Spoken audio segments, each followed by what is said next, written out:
Welcome the students of class 10th 10वीं class के छात्रों का स्वागत है। आइए आज हम लोग पढ़ते हैं पीरियोडिक क्लासिफिकेशन ऑफ एलिमेंट्स अर्थात तत्वों का वर्गीकरण। चैप्टर का नाम है तत्वों का वर्गीकरण। तो सबसे पहला इस चैप्टर में जो महत्वपूर्ण बिंदु है वो है वर्गीकरण या क्लासिफिकेशन। तो है सबसे पहले हम लोग क्लासिफिकेशन या वर्गीकरण समझते हैं। तो टर्म है क्लासिफिकेशन।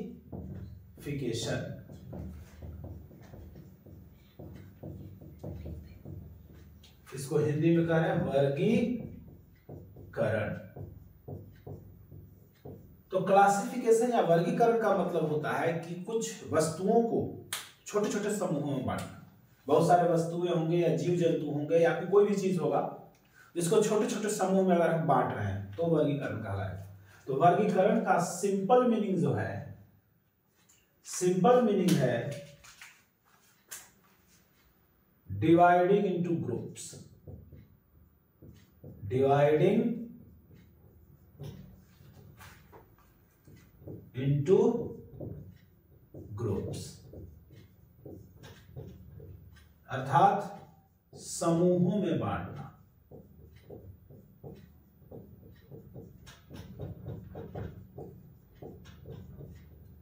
अब सवाल ये है कि मान लो बहुत सारे वस्तु हमारे पास हैं तो उसको समूहों में किस आधार पर बांटे? कोई ना कोई आधार होना चाहिए। तो आधार में कुछ और नहीं गुण होते हैं, उनके स्वाभाविक यानी कि पहचानने के लिए जिन गुणों का हम उपयोग करते हैं वस्तुओं का, उसी के आधार पर बांटेंगे। सो वर्गीकरण जब भी करते हैं तो उसका आधार क्या होता है? तो वर्गीकरण का आधार या जो बेसिस है, आधार अर्थात बेसिस, वो है similarities and differences in properties.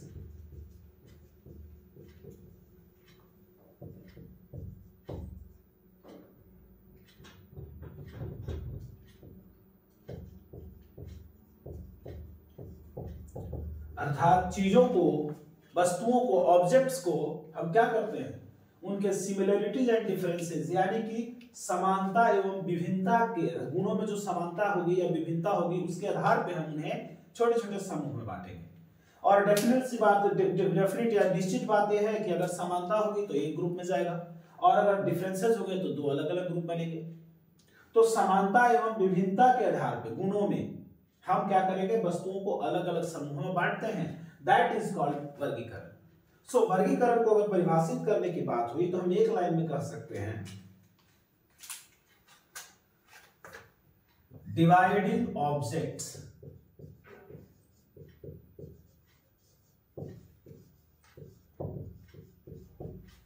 into many small groups, many small groups on the basis of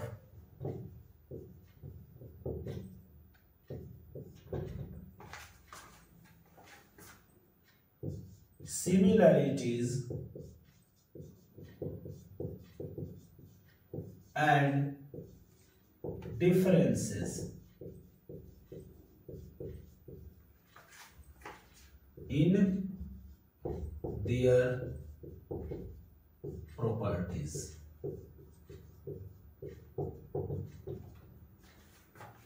is called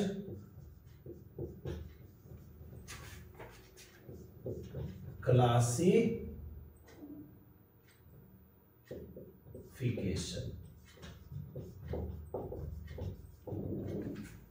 सो हम कह सकते हैं कि वस्तुओं को उनके गुणों में समानता एवं विभिन्नता के आधार पर छोटे छोटे समूहों में बांटना ही वर्गीकरण है। हिंदी में लिख लेते हैं हम लोग। वस्तुओं को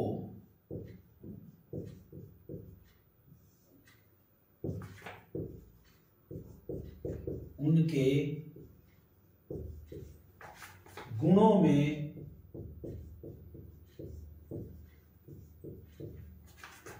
समानता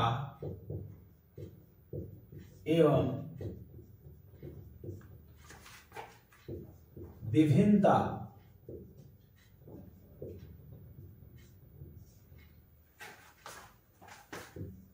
के आधार पर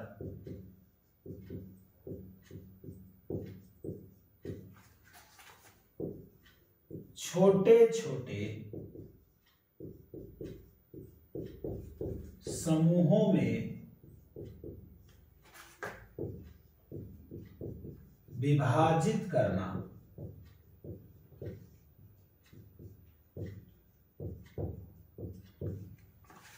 वर्गीकरण कहलाता है।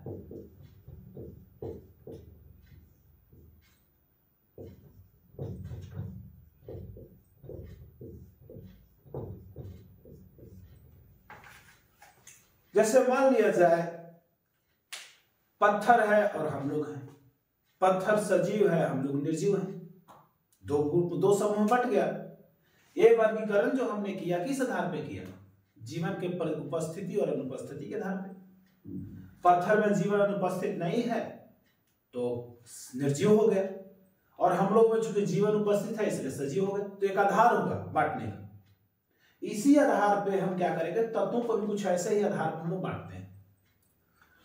तो बांटने की जो तत्वों का जो वर्गीकरण है उसे हम क्लासिफिकेशन ऑफ एलिमेंट्स कहते हैं। हम लोग अभी तक देखा हम लोगों ने कि क्लासिफिकेशन या वर्गीकरण क्या होता है।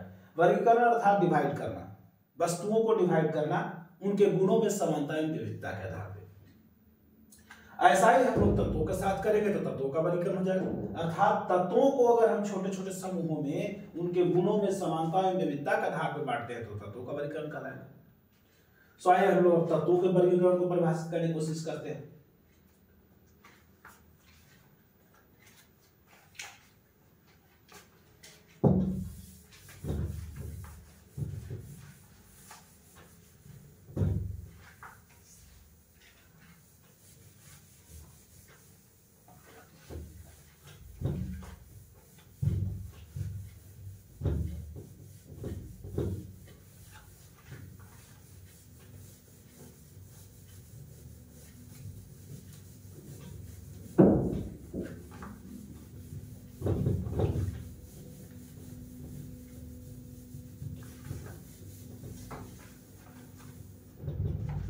तो वर्गीकरण के बाद अब बारी है तत्वों के वर्गीकरण को परिभाषित करने का, यानी कि इस पूरे का परिभाषा।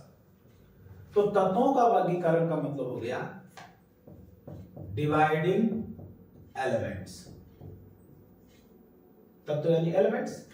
अगर हम एलिमेंट्स को डिवाइड करेंगे in dividing elements into a small groups,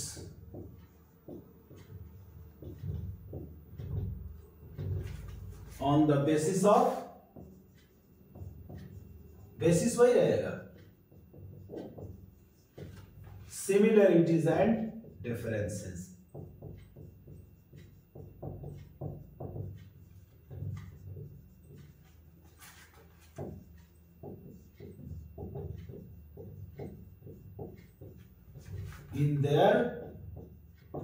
in their properties।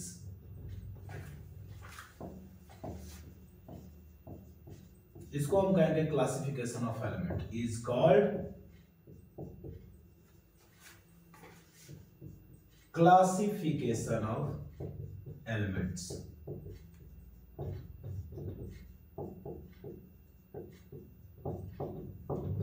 अर्थात तत्वों को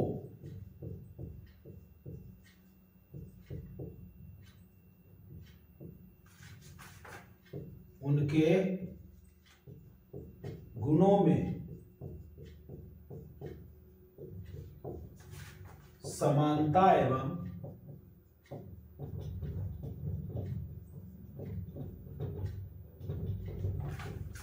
विभिन्नता के आधार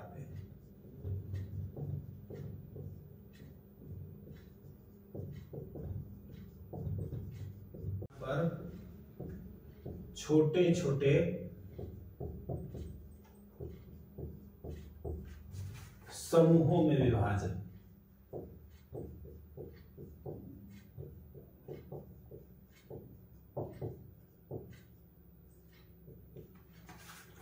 तत्वों का वर्गीकरण कहलाता है।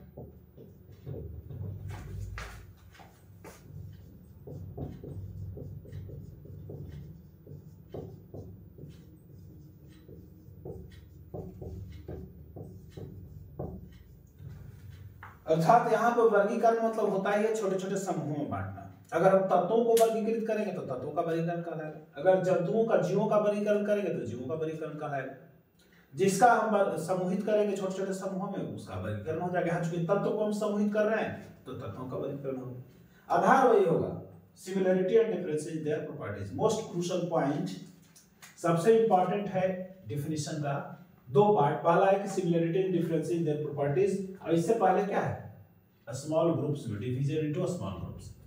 यानी जब भी वर्गीकरण होगा छोटे छोटे समूहों का निर्माण होगा, और वो समूह किस आधार पर बनेंगे, तो similarity and differences in their properties के आधार पर बनेंगे। ये तो की पॉइंट है जो वर्गीकरण को परिभाषित करने के लिए हम उपयोग करते हैं। अब हम लोग बात करते हैं कि आखिर वर्गीकरण की आवश्यकता क्यों है, क्यों वर्गीकरण किया जाए तत्वों का। तो नीड, आवश्यकता क्या हुई, नीड यानी आवश्यकता। किसकी आवश्यकता भाई, तो तत्वों के वर्गीकरण की। तो सबसे पहले इस बात को हमें समझना होगा कि 18वीं सेंचुरी के आसपास, 18वीं शताब्दी के आसपास में, 18th सेंचुरी, 18वीं शताब्दी के आसपास में कुल 31 एलिमेंट खोज किए जा चुके थे। 31 तत्वों की खोज हो चुकी थी।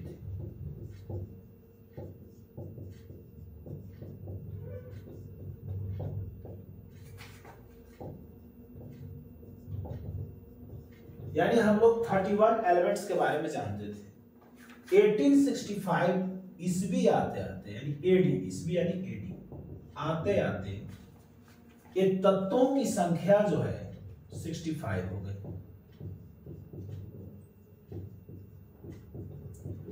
और अभी करंट, वर्तमान में, करंट यानी वर्तमान में इन तत्वों की संख्या 114 से भी अधिक हो गई है। तो 114 तत्वों को अध्ययन करने के लिए हमको अलग अलग अध्ययन, अगर नहीं वर्गीकरण करें तो सबको अलग अलग अध्ययन करना पड़ेगा। वर्गीकरण से फायदा ये हो जाता है कि हम वर्गीकरण करते क्या है, तो 114 तत्व है या उससे अधिक है, मान लो 118 है जो भी है अभी, उसको हम समूहों में बांटेंगे। तो एक समूह में एक से अधिक तत्व आए, मान लीजिए 4 या 5 या 6 या 7 तत्व आ जाए। तो अगर 7 तत्व भी एक साथ आते हैं या 6 भी एक साथ आते हैं, तो हम उस 6 तत्वों में से एक तत्व को अध्ययन कर लेंगे तो बाकी का अध्ययन हो जाएगा, क्योंकि सब में समानता, गुणों में समानता के आधार पर ही हम सब एक समूह में रखे हैं। तो अगर 6 तत्व एक समूह में आते हैं, इसका मतलब कि 6 तत्वों का जो गुण है वो लगभग एक समान है। तो उसमें से किसी एक का अध्ययन करेंगे तो 6 का अध्ययन हो जाएगा। तो हमें 114 को अलग अलग अध्ययन नहीं करना पड़ेगा। करीब करीब 18 से 20 तत्वों का अध्ययन कर लेंगे तो करीब करीब सारे तत्वों का गुण हम अध्ययन कर पाएंगे। तो इससे क्या होगा, तो वर्गीकरण करने से सबसे पहली बात ये हो जाती है कि तत्वों का अध्ययन आसान हो जाता है, कम मेहनत में ज्यादा अध्ययन कर पाते हैं। दूसरी खास बात यह है कि जब तत्वों को हम वर्गीकृत किए होते हैं तो हमारा मस्तिष्क में, दिमाग में तत्वों के एक जो संक्षिप्त रूपरेखा है वो हमारे माइंड में बैठी होती है कि कौन से तत्व आविष्कृत हो गए हैं और कौन से तत्व आविष्कृत नहीं हुए हैं। और तत्वों का वर्गीकरण में स्थान देख करके हम उसका गुण बता सकते हैं, गुण के आधार पर उसे कौन सा समूह मिलेगा ये बता सकते हैं। तो ये सब चीजें यानी कि वर्किंग नॉलेज हमारे पास जो होगा, तत्वों के साथ कार्य करने की क्षमता हमारी बढ़ जाएगी और बड़े एफिशिएंट ढंग से हम उसका उपयोग कर पाएंगे। इसी प्रकार अगर तत्व वर्गीकृत होते हैं तो उनके गुणों से हम परिचित होते हैं, तो उन गुणों के आधार पर उनका हम आसानी से उपयोग कर लेते हैं। तो बहुत सारी बातें हैं, लेकिन मुख्य रूप से निचोड़ अगर देखा जाए तो तत्वों का यानी एलिमेंट्स का क्लासिफिकेशन हम किस लिए करते हैं, तो मुख्य रूप से अध्ययन को आसान एवं सहज बनाने के लिए। तो जो नीड है मुख्य रूप से अगर देखा जाए तो एलिमेंट्स का क्लासिफिकेशन हम किसके करते हैं, टू मेक देयर स्टडी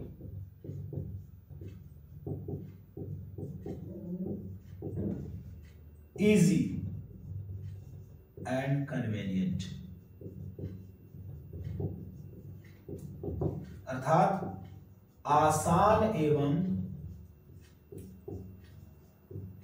सुविधाजनक अध्ययन के लिए।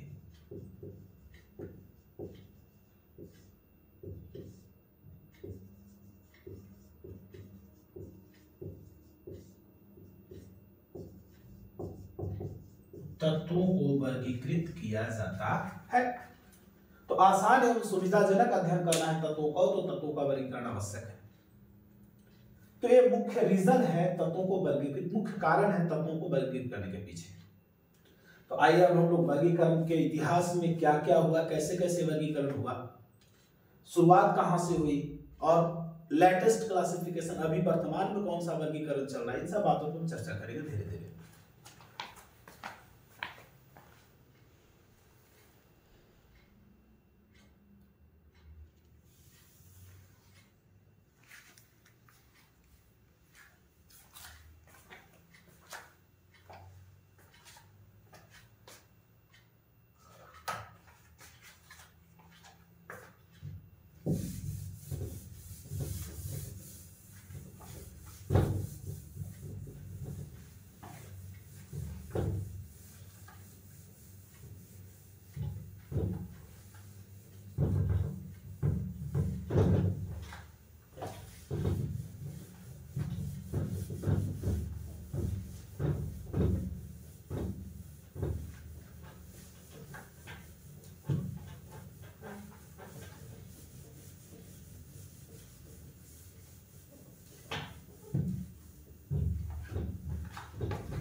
तो हमने अभी पढ़ा कि तत्वों के वर्गीकरण की आवश्यकता क्या है।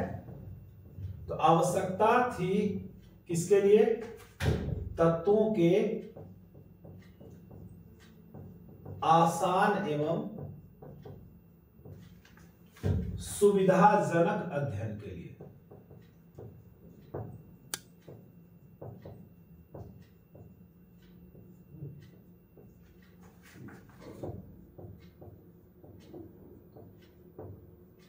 तत्वों के आसान एवं सुविधाजनक अध्ययन के लिए तत्वों का वर्गीकरण करना जरूरी था।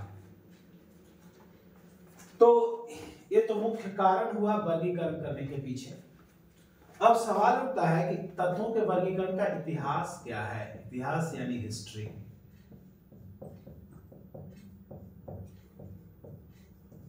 तो तत्वों के वर्गीकरण की कहानी शुरू होती है 1829 से, 1829 एडी से, और इस कहानी के सूत्रधार थे डॉबरिनर, जिन्होंने ट्रायड रूल दिया।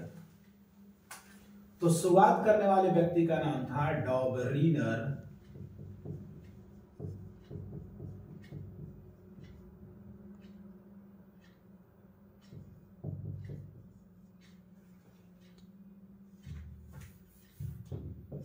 डॉबरिनर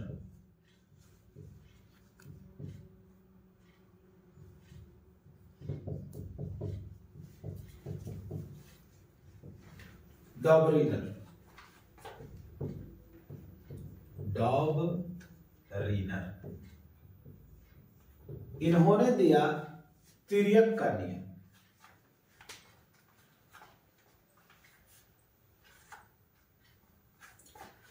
तो डॉबरिनर ने जो नियम दिया उस नियम का नाम था डॉबरिनर का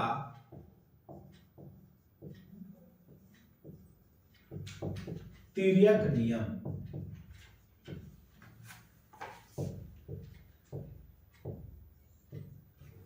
अंग्रेजी में इसको कहते हैं डॉबरिनर्स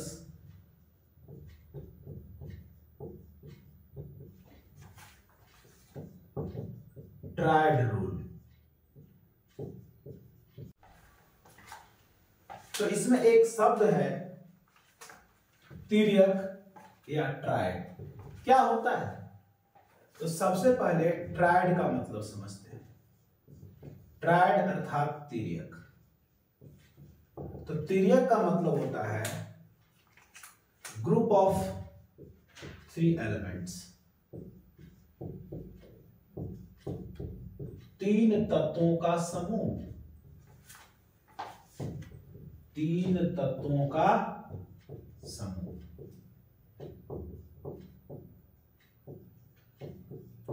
तो इन्होंने क्या किया कि 3 तत्वों का समूह बनाया, और वो तत्व परमाणु संख्या के बढ़ते हुए क्रम में थे, परमाणु द्रव्यमान के बढ़ते हुए क्रम थे, माफ कीजिएगा। तो ये 3 तत्व जिनका उन्होंने समूह बनाया, जिसको हम ट्रायड कह रहे हैं, इनकी 2 खास बातें थी। पहला, एक परमाणु संख्या के परमाणु द्रव्यमान के इंक्रीजिंग ऑर्डर में थे, यानी एटॉमिक वेट के इंक्रीजिंग ऑर्डर में थे। और दूसरी खास बात कि ये लगभग सेम प्रॉपर्टी वाले थे।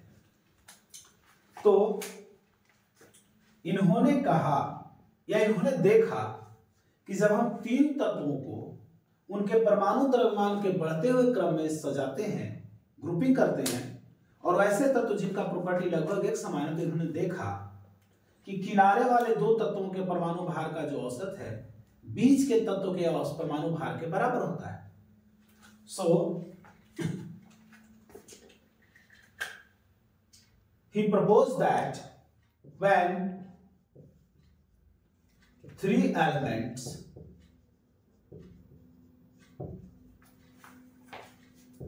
are grouped together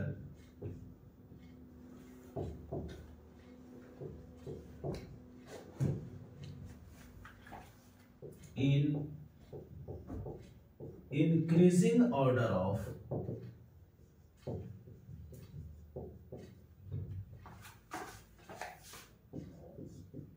their atomic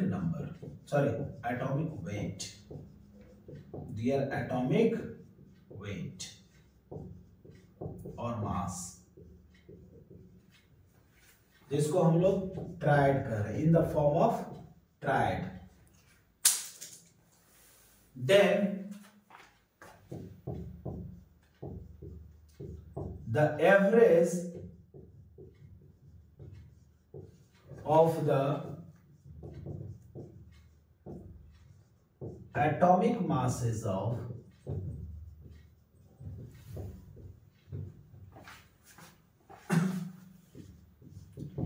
extreme elements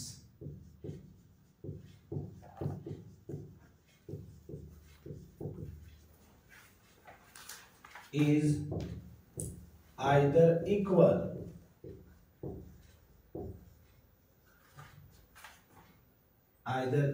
to or about to the atomic mass of middle element.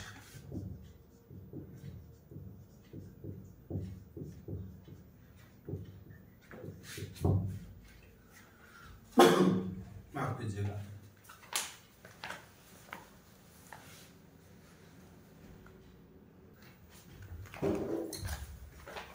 So when 3 elements are grouped in increasing order of their atomic mass or atomic weight, then इसको हम triad करते हैं, then the average of the atomic masses of the extreme elements is either equal to or about to the atomic mass of the middle element. इसका मतलब यह है कि जब 3 एलिमेंट्स को एक साथ हम समूहित करते हैं, ग्रुपिंग करते हैं, कैसे कि बढ़ते क्रम में उनका एटॉमिक वेट हो, तो ऐसी स्थिति में क्या होगा कि जो किनारे वाले 2 तत्व होंगे उनका एटॉमिक मास का जो औसत होगा बीच वाले के एलिमेंट के एटॉमिक मास के बराबर होगा। और इस आधार पर उन्होंने कहा कि देखिए, अगर बीच वाले तत्वों का एटॉमिक मास किनारे के 2 के औसत के बराबर है, तो इसका मतलब है कि बीच वाले तत्वों का गुण भी किनारे वाले 2 तत्वों के गुण का औसत होगा। तो उन्होंने आगे बढ़ाया और कहा, so the property of the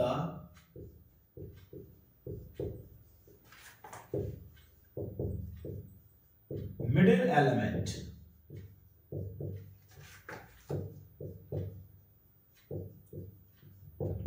is the average of the extreme elements.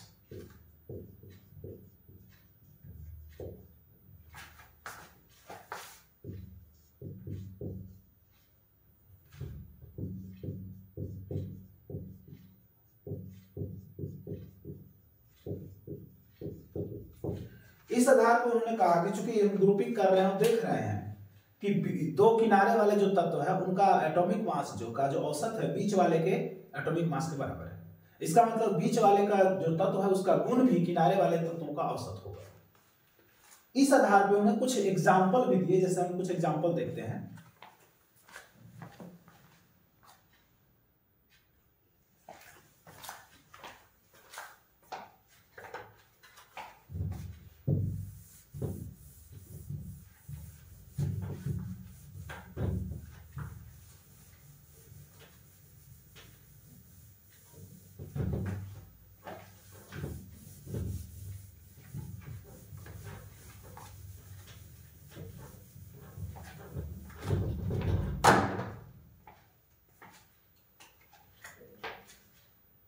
Example उन्होंने दिया लिथियम, सोडियम और पोटेशियम। अगर हम इन तीनों का एटॉमिक वेट, एटॉमिक मास या परमाणु द्रव्यमान की बात करें तो लिथियम का 7U है और सोडियम का 23U है और पोटेशियम का 39U है। U यानी यूनिफाइड मास। एटॉमिक मास को हम यूनिफाइड मास U के टर्म में ही मानते हैं। तो इन तीनों का एटॉमिक मास है, लिथियम का 7U है, सोडियम का 23U है और पोटेशियम का 39U है।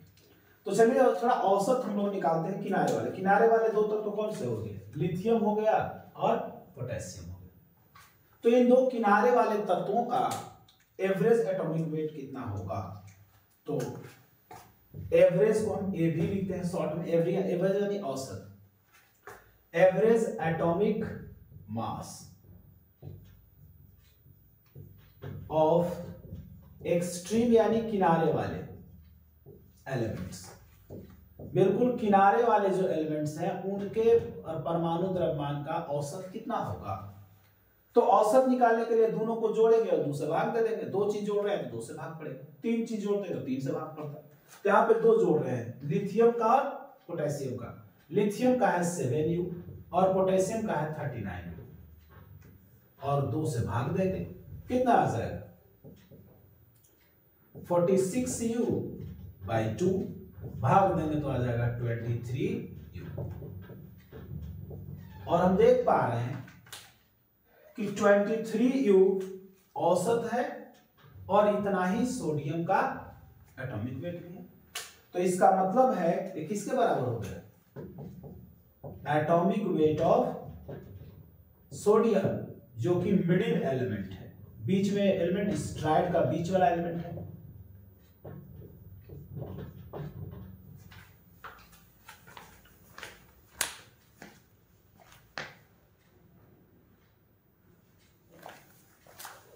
तो इस तरह आप समझ रहे होंगे कि दो किनारे वाले तत्वों का जो एटॉमिक वेट है उसका जो औसत है वो बीच वाले तत्व के एटॉमिक वेट का बराबर हो गया। तो इस आधार पर उन्होंने कहा, चूंकि देखिए कि बीच वाला जो तत्व है इसका एटॉमिक मास इन दोनों का औसत है तो इसका गुण भी इन दोनों का औसत होगा, यही उन्होंने कहा। और इस तरह के कुछ और भी ट्रायड बनाए और उन्होंने ये कहा कि औसत होगा या लगभग औसत होगा। क्यों?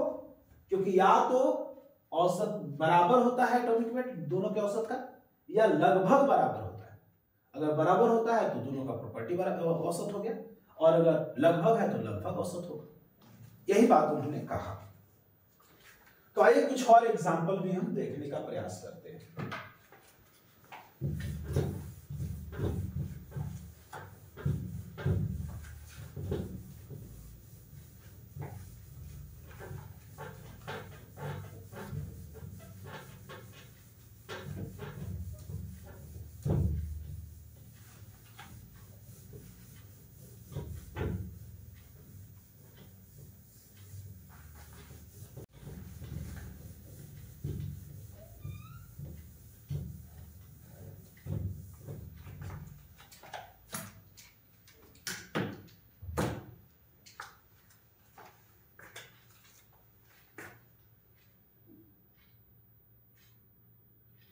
चलिए दूसरा समूह है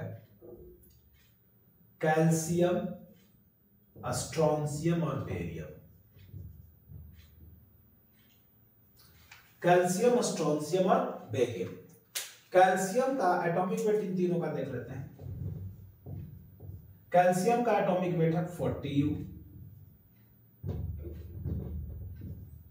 40U। स्ट्रोंशियम का 88U और इसका है 137U। बेरियम का तो अब इसका हम औसत निकालने की कोशिश करते हैं। एवरेज एटॉमिक वेट ऑफ, किनारे में दो तत्व हैं, किनारे में पहला है कैल्शियम और दूसरा है बेरियम। तो average atomic weight of calcium and barium निकालते हैं। चूंकि एक्सट्रीम है तो इनका कितना हो जाएगा 40U प्लस 137U बटे 2 बराबर हो जाएगा 177U बाई 2। इसको भाग देंगे तो आएगा 2 8 16, 1 पर 7 2 8 16, 88.5U, which is near about, जो कि नजदीक है, near about the atomic weight of strontium which is the middle element.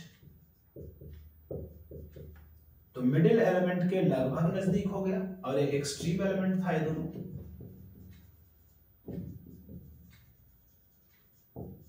इस तरह का एक और ग्रुप इन्होंने बनाया, फ्लोरीन, क्लोरीन एंड ब्रोमीन। तो नेक्स्ट ग्रुप इज फ्लोरीन। ये पहला ग्रुप था, ये दूसरा ग्रुप उन्होंने बनाया, तीसरा ग्रुप उन्होंने बनाया फ्लोरीन, क्लोरीन और ब्रोमीन का। फ्लोरीन, क्लोरीन और ब्रोमीन। फ्लोरीन का एटॉमिक नंबर 9 है और एटॉमिक मास 19 है। फ्लोरीन में यहां पे क्लोरीन, ब्रोमीन और आयोडीन उन्होंने लिया था क्लोरीन, ब्रोमीन और आयोडीन। क्लोरीन का होता है 35.5U, ब्रोमीन का होता है 80U और आयोडीन का होता है 127U। जरा इसका हम औसत निकालें किनारे वाले दोनों का, क्लोरीन का और आयोडीन का, तो कितना आएगा। एवरेज एटॉमिक वेट ऑफ, ये W मतलब atomic weight, chlorine and iodine, ये हो जाएगा 35.5U और 127U का जोड़ डिवाइडेड बाय 2। ये आएगा आपको 0.5, 7 5 12 की 2 बच गया 1, 12 3 15 1 16, 162.5 बटे 2U और एक काट के आएगा 81.25U, जो लगभग बराबर है, पूरी तरह बराबर नहीं है, किसके, ब्रोमीन के एटॉमिक वेट से, which is near about the atomic weight of bromine, जो कि ब्रोमीन के एटॉमिक वेट के बराबर है। ये 3 ग्रुप उन्होंने बनाए थे।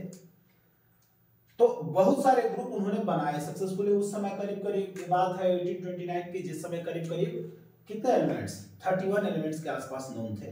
उनमें से अधिकांश का ग्रुप उन्होंने बनाया, बहुत सारे ट्राइड बनाए उन्होंने, जिसके हमने आपको 3 एग्जांपल दिया, ऐसे बहुत सारे उन्होंने बनाए, लेकिन कई जगह ये फेल भी कर गए।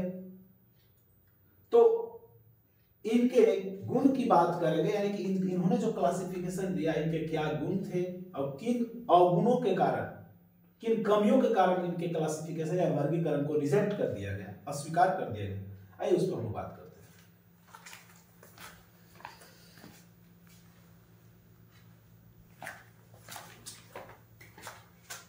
तो सबसे पहले हम मेरिट्स की बात कर लेते हैं, गुणों की बात कर लेते हैं।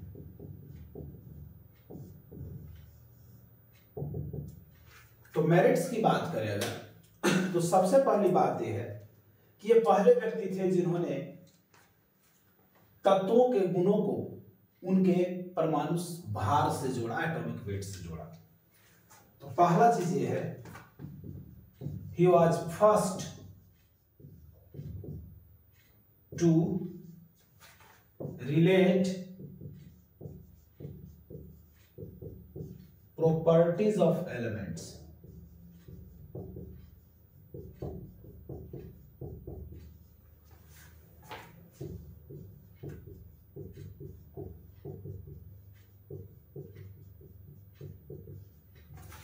with their atomic mass.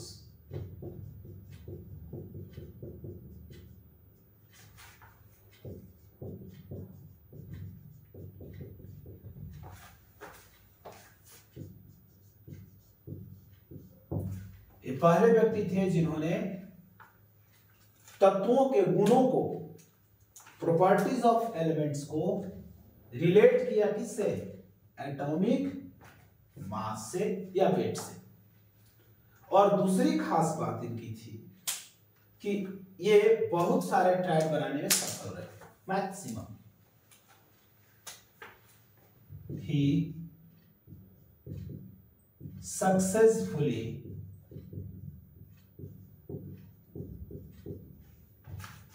formed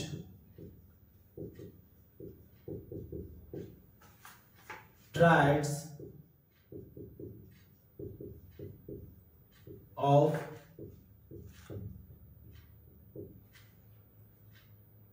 known elements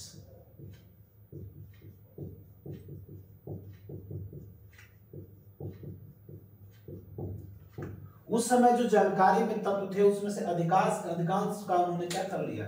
सफलतापूर्वक ट्रायल बनाया।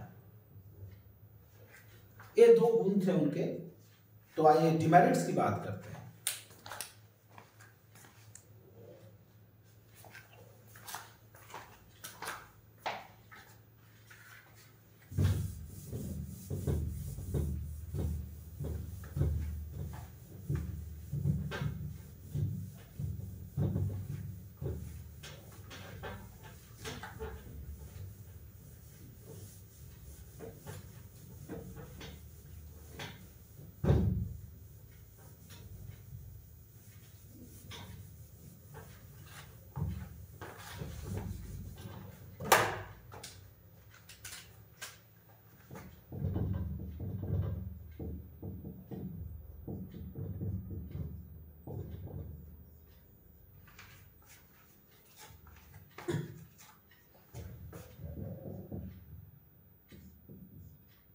पहला डिमेरिट था कि ही कुड नॉट मेक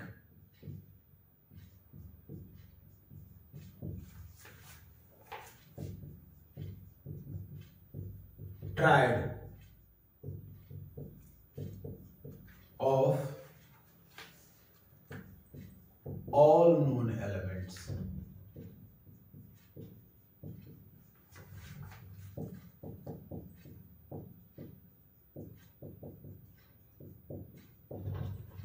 सभी नोन एलिमेंट्स का वो ट्रायड नहीं बना सके, अधिकांश का बना लिया। यहां पे आप मैक्सिमम नोन कर सकते हो।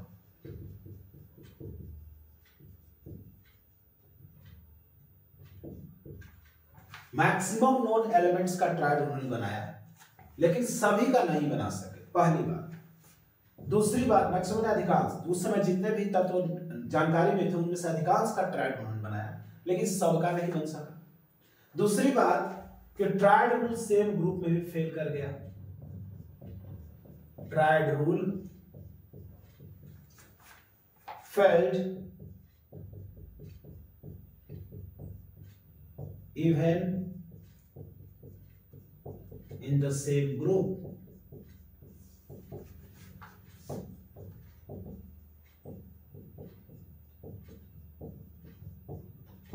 आज के समय हम करेक्टली हम लोग जानते हैं कि एक ग्रुप में 6-6, 7-7 एलिमेंट हैं। जैसे अगर हम बात करें कि 17 ग्रुप में उन्होंने जो ट्रायड बनाया था क्लोरीन, ब्रोमीन और आयोडीन का बनाया था, यहां पे उनका ट्रायड रूल लग रहा है। फ्लोरीन, क्लोरीन और ब्रोमीन का ट्रायड बनाएंगे तो यहां पे नियम वायलेट नहीं होगा, यहां पे ट्रायड रूल लागू है। Triad rule,